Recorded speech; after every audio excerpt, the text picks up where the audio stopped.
gobolkuna waxa magaalada madaxda joogaa oo iyaguna way joogaan wax muxuu ahaa dhaliili way jirtaa horumarna wuu jiraa wixii horumarana in laga marakaco wixii dhaliilana in la sheego maamulkuna ay sidaas uga faa'iidaystaan waa muxuu ahaa aad iyo aad baa muxuu ahaa kulley sidii anigu aan kusoo talagalay sidaas ahayd oo deegaan ahaan markaan leeyahay dalkuba uu ka siman yahay laakiin waxay usii badan tahay meesha waxa weeye environmentka ama deegaanku wuxuu ka mid yahay nolosha muxuu ahaa dadka in la ilaashadana waa laga maarmaan dhuxul baa laga ku dhameeyey oo muxuu yani deegaanka aad buu baaba'aya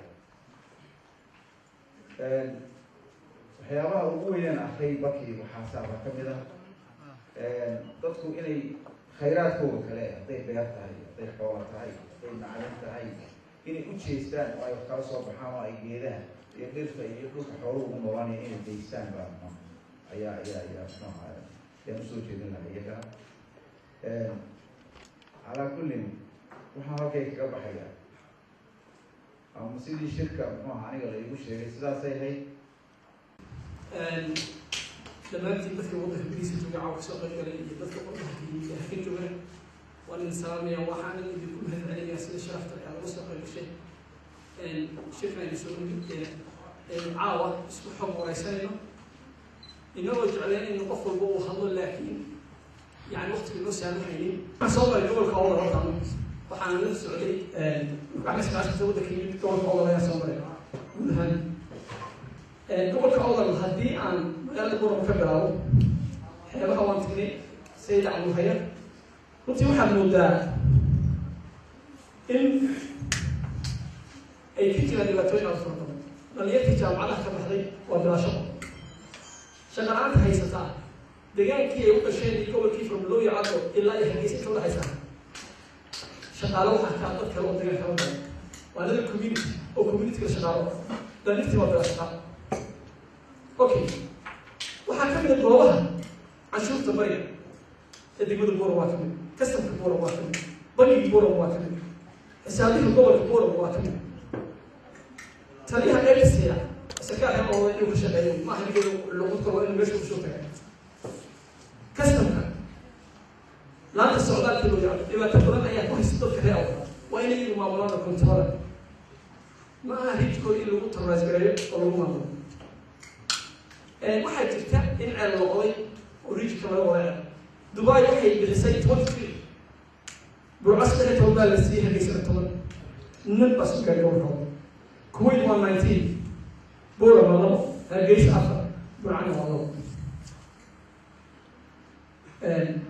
waa waxyaalihii runtii ka jira rijka ama ha noqoto xeelaha ama ha noqoto mataqaanaa deegaanada gobolka wada haddana hadalkaygiisa gabagabeyo waqti badan aanan ka qaadin waxaa jira iyaguna ragskooda ceelo noqdeen 13 waa burco 10 waa hargeysa kuwii waxay bixisay intaa yar haddana hadalkii conclusionkiisa idiin soo xiro waxaa jira iyagana lacago lagu bixiyey dhismaha moodada badbaadiya hargeysa boona 10 milyan baa ahayd waxbana kuu soo gaaray gobolka waxaan rabaa haddaad systemka aad ku hoos nooshahay aad leedahay xaq baa ka jira you charge haddii uuna xaq ka jirina dee adiga ku jirtaa sax xaq uga raadsanaysa laakiin anna waxaan idin ballan qaadaynaa waddanka gudihiisa dibadiisa inaan albaab kasta garaaco ten downing street white house-ka iyo dowladaha maraykanka ingiriiska bartiska inaan u sheegin dadka xaquuqdooda inay nihin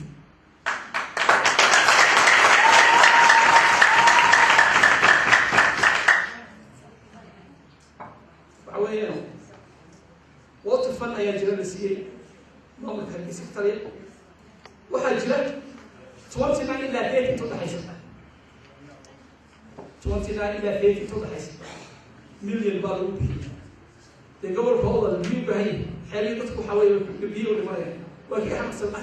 waa la socday waan istaagayna baabuurta markaasay caruurta lahaayeen water waa ku weyn annagu waxaan qabeynayna mataqaanaa rooti iyo biyo marka biyaha lagu bixiya hargeysa dee gobolka awdal maxaa u tibiye xeelihiisa waayo isweydii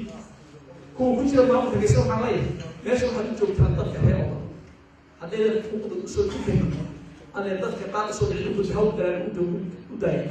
وركبوا ماشي تقول إن الله تعالى هذه ما مكاس حق هذا هو كين منه ضدك هذا هو وين الشرع حق بيقولي يا فرق يبرز في سبب اللي حق نين أورك راح تشل متو لكن دليل توقع عليه دبر كين واطف خير الله سير ودبر بريفر ودفرتك هذا لكن دليل ومدينة دليل بيختار وجاء عليه كتير أقوياء كانوا حالي يمكن استدعاء وهاي محل تشكيلية كلية اللي كبروفيسورها انتو جامعات استدعاء نتيجة نقول دخل أخبار لكتشر بالمقدار $400 مقاطعة أكثر من النساء وردوك وفق أقوام تدخل خبرها وعي قمت شروقها مصيبوين بخصوص على السياسة وكل بارية وكان يدحي شكل جري إيه كيلو لا تجري جري وضع السيد باي واحد تريجرينا يدحي شكل جري تريجرينا وهو ممكن يقرأ يقوم بيئة تيجي بس كيف هذا يكون الدنيا أقوم تكون في أقوم تهني من المجال سبحان هاي تيجرز الدنيا كوريش سومالي كوريش عم كتونا معلمين بيوم وضح أنت سنجول حتى ممكن هاي شنو تقول كذا شنو ما شاف بديرس ولا هو باك عليه بالله تعالى واحد من الإنسان وايد مرة وركع سود وحمية وإنا خيال الله على كده وبنتي وكل أحسن العوار فهم ونذكر هي أو كلها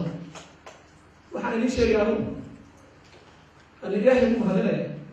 إلهي كون تسكون الحمد لله رب العالمين قريب وحق يوم هذه البرنت بقى لما يوم لكن هو يحق شيء حقك إلى الآن يقولوا لي أمي يا شباب يقولوا لهم صدق وين إن وعي السياسة يدك هي سلام الله يلي نتا يدومك يا عهود سلام الله وبسي صلاة وقت من الجديد تدخلوا بهي ويجوز ودخل ومرين waxaan halkan u rabaa inaan u ka amaano ama aan farxad weliya inaan arko community-ga reer awdal oo ka shaqeynaya waxyaabo fara badan oo ay ku horeeyaan waxbarashada iyagoo ka soo bilaabay maxaan ku leeyahay dugsiyo hoose ilaa heer jaamacadeed ilaa PhD ay sameynayaan taasoo waa farxad weyn oo gobolada awdal iyo salary gahri maxaan ku leeyahay caalamka aan kula qaybsani karno ama aan kula qabsani karno bulshada Soomaaliyeed ee ku nool dibadda talabaad oo ku amaanaya waxay tahay maxaan ku leeyahay community-ga reer awdal oo ay mataqaanaa iyaga ku guuleysay waxa weeye iyagoo sameysay dariiqyo ayna u sameeyeen maxaan ku leeyahay maamulka ka jira oo ayagu dadka reer awdal isku tashadeen oo community-gu meel kasta ay joogaan intay mataqaanaa ama bulshada hadaan ama bulshada hadaan dadka bulshaduna ay dhaqaale bixiyaan bulshadu ay bixiyaan maxaan ku leeyahay dadka reer awdal ay halka joogaan ay noqdeen community hawshaasi maxaan ku leeyahay bilaabay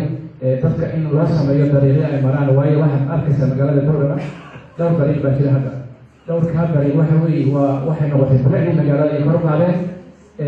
ummaduna waxay u noqotay marka tusaale u noqdeen in ummaddu haddii ay isu tashato ay wax qabsan kartana waxay noqotay waa guuleey waana ku amaanaya community-ga reer awdal meel kastoo joogaanba bulshood iyo bulshoodba saddexaad ku amaanaya waxa weeye iyaga oo mataqaanaa ku dadaalay caafimaadka gobolka oo maxaan ku leeyahay dhakhaatiirta lasoo saaro waxay soo saaraan ama dhakhaatiirta hore joogtaba inuu standardka caalamka wax yar ka hooseeya hadduna mataqaanaa lama baahin waayo waxaan arkayna caalamka amaga wadamada galbeedka haddii maanta lagu geeyo ama aad tagto emergency-ga waxa laga yaabaa inaad 12 saacadood ka baxdo emergency-ga adigu waxaad taalo kulmin kartaa laakiin halkan waxa laga yaabaa less than 1 hour inaad dhakhtarka kula kulanto taasina waa haweenka guud ay dadka reer awdal gaareen oo ay mataqaanaa maskaxdooda iyo aqoontooda ay ku gaareen inay mataqaanaa sameeyaan dadaal intaa leeg oo ay caalamka kula tartamaan waxaan arkaynaa inay gobolada maxaan ku leeyahay Soomaaliya oo dhan hadday kilobka Soomaalida jaarkana noqoto iyo hadday gobolada kale Soomaalida jaarkana noqotaba inay tahay gobolka awdal meesha loo soo dhaqtar doonto oo dhakhaatiirtu ay yimaadaan dadku ay yimaadaan caafimaad ay yimaadaan oo dhakhtar habisha soo galaan taasina waa guul waxaan ku amaanayaa community-ga reer awdal ama dadka reer awdal oo aqoontooda iyo kalsidooda ku gaaray halkaas waana wax guula oo mataqaanaa la taaban karo wey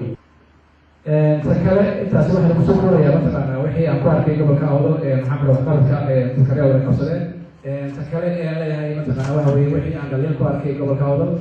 marka kulley marka ciyaartooydu ciyaarayo maxaan ku leeyahay dadka fadhiya maxaan ku leeyahay telefoonka ayaa inta badan maxaan ku leeyahay arka dhalinyaraha iyo waxyaalaha jira intooda badan marka haddii aan wax dhalinyaro aragnana waxaan leeyahay maxaan ku leeyahay maamulka wixii dhalin haddayna sheegno waa meesha ku jire qorshaha ku darsada ta ugu horeysa waxaan leeyahay dhaliisha abuuraysan arkay ama dadka maxaa communitiga reer awdal aan ku arkay waxa weeye dhinaca siyaasiyiinta bedasho gobolka awdal intooda badan waxaan u arkayna ama gurbatanaha gurbajoog waxaan u aragnaa inay yihiin dad shaqo tegi oo aan tootaliba danaha ummadda reer awdal ka shaqeynay waayo qofku marka uu ka shaqeynayo dadka reer awdal waxaad ku arki lahayd isagoo gobolkiisa u hadlaya anugu gobolkaan ku noolahay ee dalka kaleda waxaa jira in xataa calanka waddanka ka qaad dejiye maxaa kula gobolka mid uu dejiyey uli haddana gobolkan waxba loogu qabanay ka mid ma lihiin maxaa kula federaalka gobolka heerkaasi inay calankii maxaa kula national maxaa kula calankii dejiyaan ayay gaadhay maanta ma joogo nin somaliland joogo xataa shaqadiisa iska casiri karta ma joogo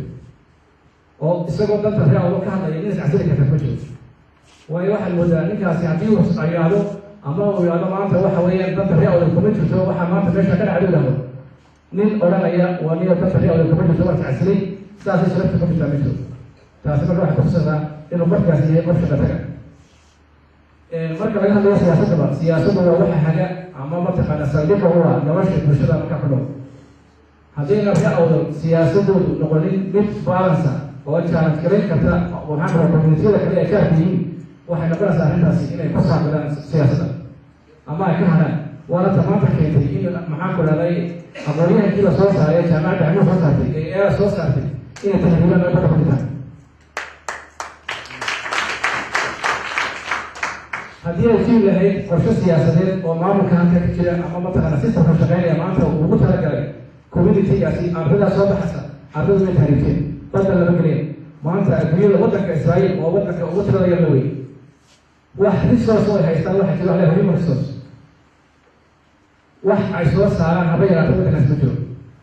haddana waa waddanka adduunka marka laga hadlaya dhaqaalaha ugu horreeya wey halkan maxay ku gaareen waxay ku gaareen inay ka faa'iidaystaan human resource-ka haystaan maskaxda dadka inay ka faa'idaystaan kuwa ku gaareen way carabka ku xukumaan kuwa maanta waxaa laga yaabaa ama gobolka awdal inay joogaan 3,000-5,000 oo askari maxaa jaamici oo ama masala ama mataqaanaaye ay bachelor haysta hase ahaatee dabcan ka sheekeynaya dadka haddii maskaxdooda iyo murugooda la isku geeyo oo maamulka jira oo mataqaana dadweynaha soo gaala waxaa soo saara way soo saari lahayd laakiin waxaan jirin mataqaana istibdaad fara badan oo awgeed ciidanku lagu saamaxay baa oran karaa laakiin haddana calaaqala waxay ahayd in kamida la howlgeliyo si ay ummadda ugu noqdaan tusaale marka waxaa leeyahay taasi siyaasadda hubada mataqaanaa la jaan qaadi karta maxaa kula ama aan ku jaalansareyn karno gobolada kale ilaa hadda ma hayno waxaan leeyahay taa siyaasadda waa ku saaqatay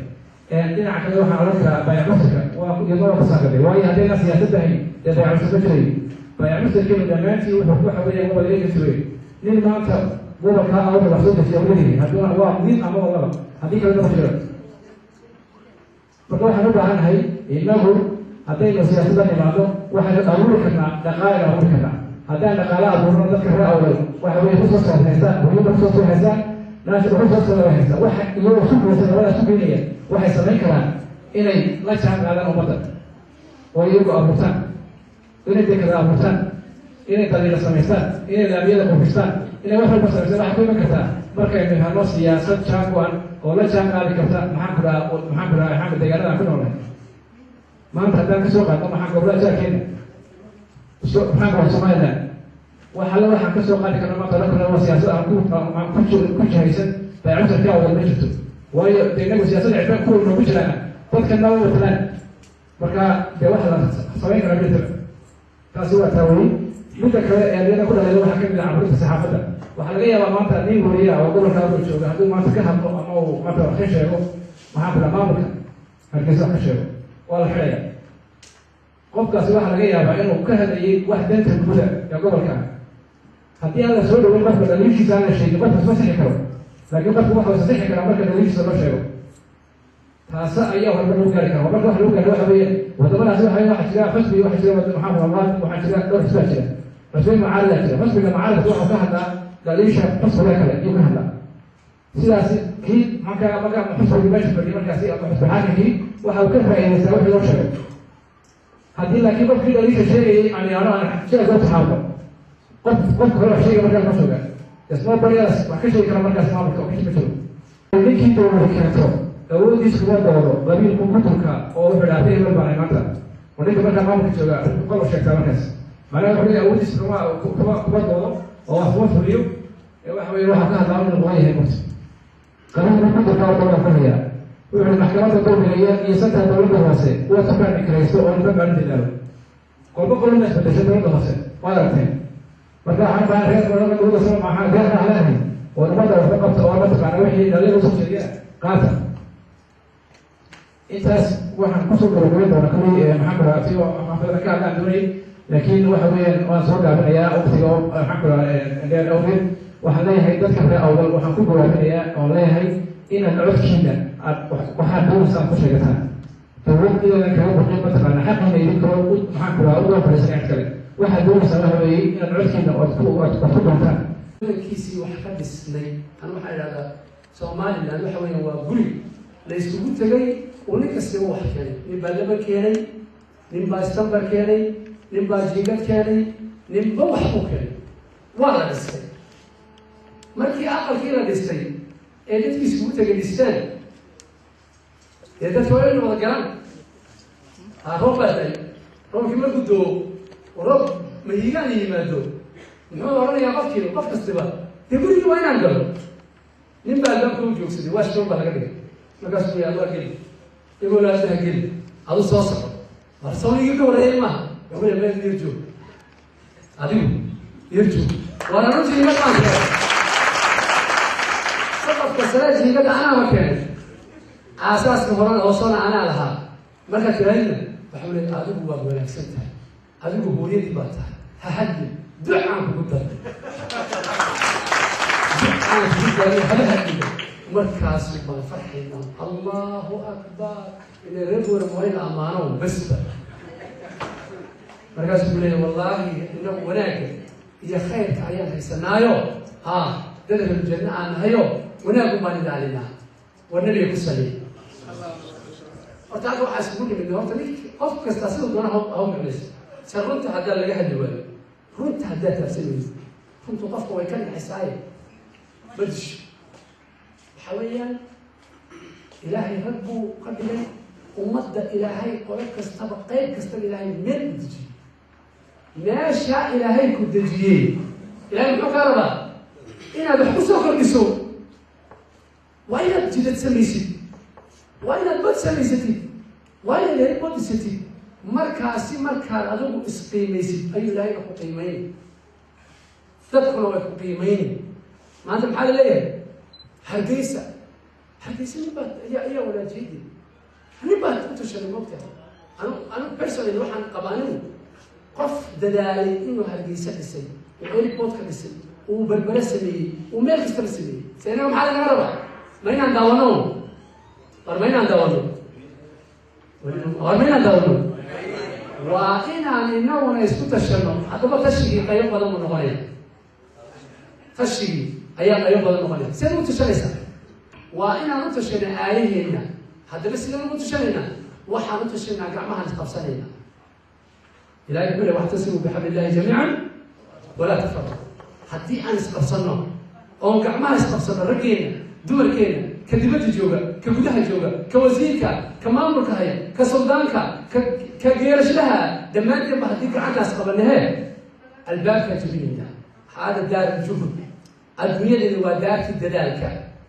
maxaa la yidhi soomaali beri hore dhahmaada dadaala xaaji cabbaas u gaarahe una dhaha haddii aan maanta dadaalno oo inteenaasi caawa go-aan gaadhno casiimo aan gaadhno berintooda aan ka bilowno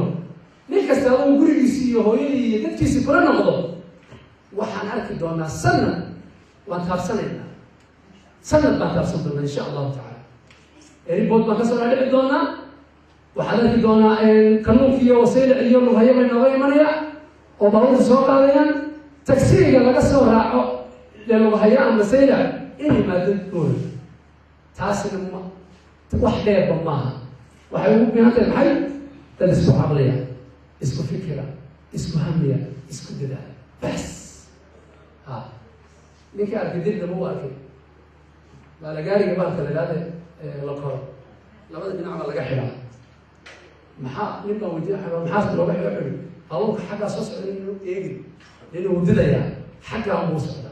inaynaan dhinacaan ujeesana soconno maqsuudkeenu waa maxay aan ujeedadeeda gaadhno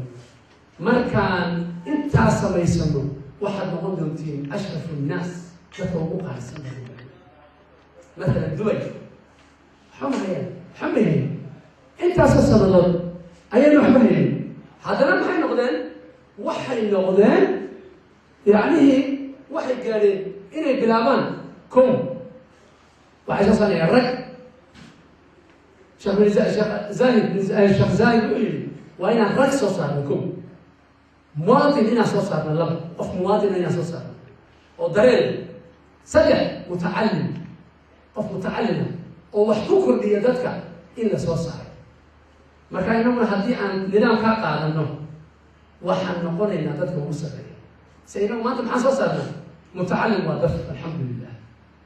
rag badan baa sheegay PhD baa la haystaa master baa la haystaa wax kastaa la haystaa walaakin maxay naga maqan waxay naga maqan rag iyo muwaadin muwaadinku waa maxay weyaan qolo male wuxuu leeyahay anigu waxaan ahay reer dubay anigu imaaraati baan ku leeyahay bas qolo male marka inagana haddii laynaga helo inaguna waxaan nahay gobollada galbeed baan nahay oo aan dadaalka ku dadaalo qof kastaba inaga ka sarreynayna ninkii albaabka inoo joogsaday naga geli jirayna war soo gal buu odhanaya war soo gal war ka soo gala roob baa cedda ka soo gal buu odhanaya marka maxay u baahan tahay walaalayaal waxay u baahan tahay inaan dadaalo dadaalkaasna wuxuu ku imanaya inaan fikiro aan dadaalkeena libilaabno libilaabkaasna wuxuu ku imanaya waa inaad daasho wax kasta ka hor iman wax kasta xataa hadalkan imagaan leenahay anagu ayaa dhinac kale loo fasiri karaa waa sahal moogta waa iska caadi moogta waa kii ka hadlayay adee waa kii arkayga leeyahaa waan imid dooranka wax kale ka hadlayay marka waxaan walaalayaa horta mid ogaada war bani aadamka ilaahay wuxuu sameeyey inaad ku noolaatid xor adigu xor baa ilaahay baa xor kaa dhigay meeshii lays addoonsan jirayna maba jirtaba waa la dhaafay way socotay walaakin maxaa jira waxaa jira qasbul fikriya qalbiga iyo maskaxda ayaa lagala dagaalamaya waxaa lagu leeyahay adigu xamati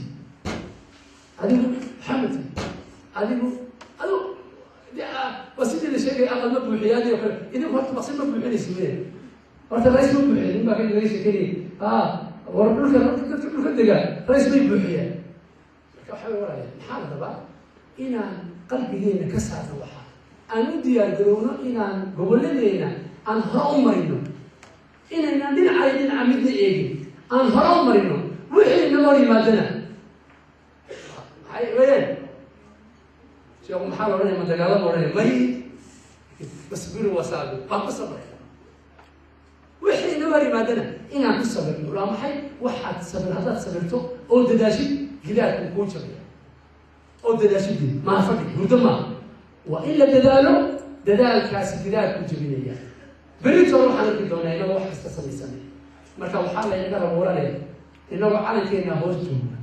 عن مليه هي على قاعد السيد إن حقي سينا دوننا ها حقي سينا أنا دوننا بس أنا دوننا ما حدا يوم أكون دوننا ما يا أدوك ما تقول مجرور واحد إذا ما هذا والواحد يسي والواحد يجيب لما كان لي أنا وراك يوم الحي وحنتي وحنا هذا لو الإنجليزي أمريكا لا أنا ما نسيتها وحنا هذا اللي كان يسجل أيوة أنا وحنا كان أنا وحيد النسي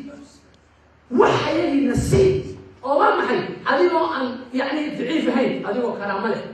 أو شرف له والوحيد ولا نسي صوت هذه وكل من أبتي وحنا نسي كله هذه أنا تروي أنا أبتي كوحنا وريني بيناتنا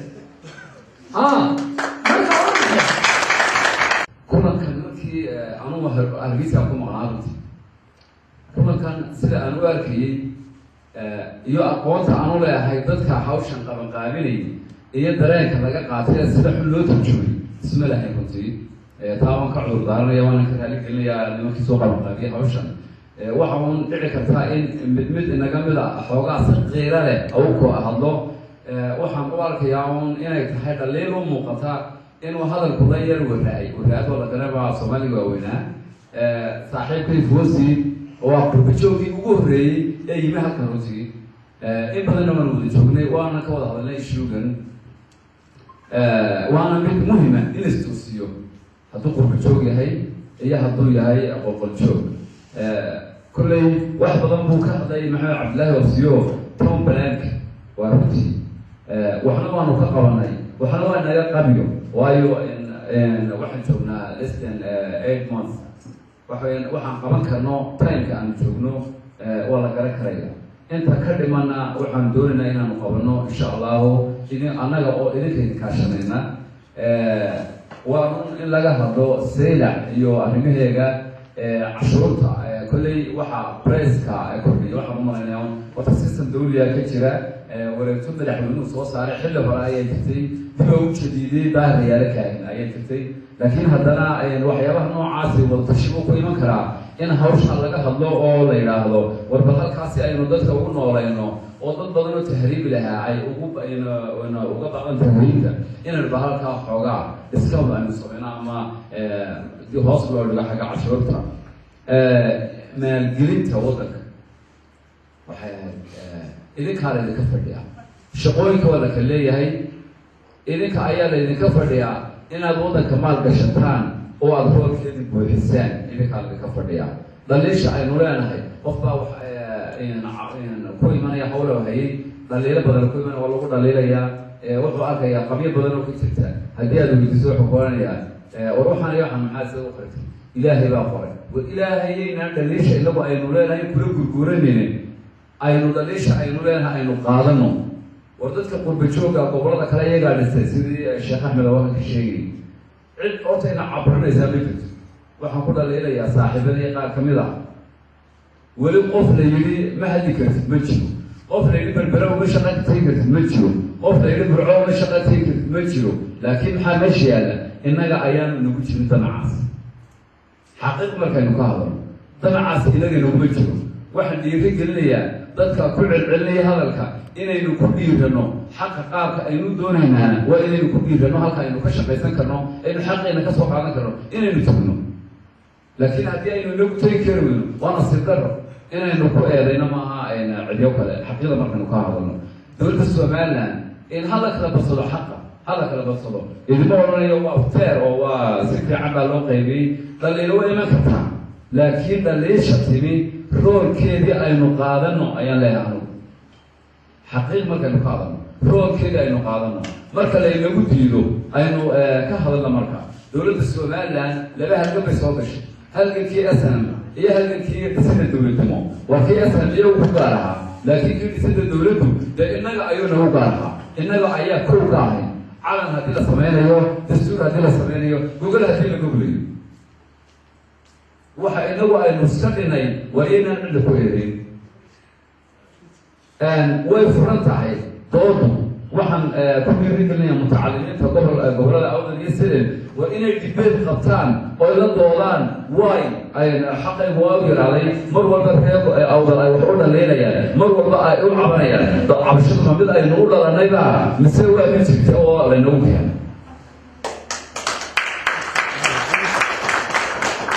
walaalayaal haddii ay tahay cabashadu mid aynu u dhalanay war dee dadka ina xigxigan